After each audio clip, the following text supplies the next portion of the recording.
যথাযথ চিত্রা যত দুইটা ফোন আসবো তত রাগ বাড়বো বাংলা হিসাব। আমরা যে টিচার অফিস আসছিলাম বাবুলের সাথে বসছি, এদের কমপ্লিট। এখন আমরা যে এখন এই মানিকগঞ্জ কোর্টে আছি, এনসিগা সব কমপ্লিট করে আমরা দলে তো থানায় ঢুকে সবকিছু এনজিতে রেখে আসুন।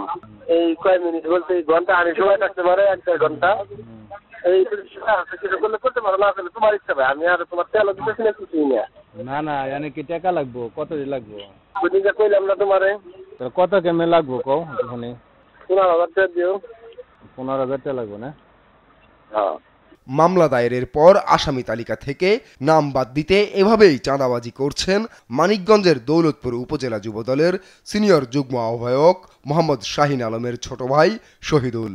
তার ভাই আলম নামে বেনামে করেছেন মিথ্যা মামলা, আর শহীদুল করছেন চাঁদাবাজি।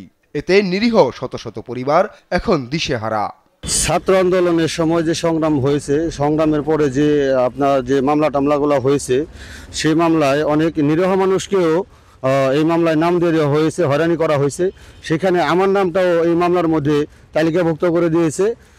আমি যতটুকু জানি আমার মামলায় এই মামলায় নাম দিয়ে আমার মামলা নামটা দেওয়ার কারণে 20,000 টাকা লেনদেন করা হয়েছে। কল রেকর্ড ভাইরালের পর আত্মগোপনে দুই ভাই। জেলা বিএনপি নেতারা বলছেন, কোন নেতাকর্মী পট পরিবর্তনের পর দায়ের করা মামলা নিয়ে বাণিজ্য ও নির্দোষ ব্যক্তিকে হয়রানি করলে তার বিরুদ্ধে নেওয়া হবে সাংগঠনিক ব্যবস্থা।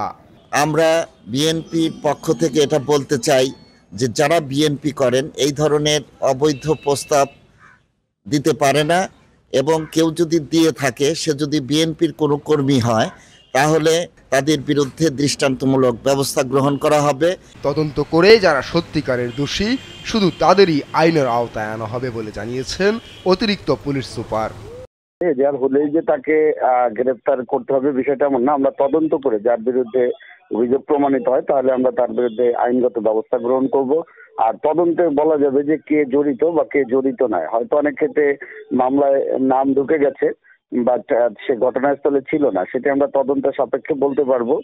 24-এর বিপ্লবকে কেন্দ্র করে মানিকগঞ্জের 7টি থানায় নাশকতা সহ বিভিন্ন রাজনৈতিক মামলা হয়েছে অন্তত 14টি। এতে আসামি করা হয় শত শত নিরীহ মানুষকে। নিউজ ডেস্ক, দেশ টিভি।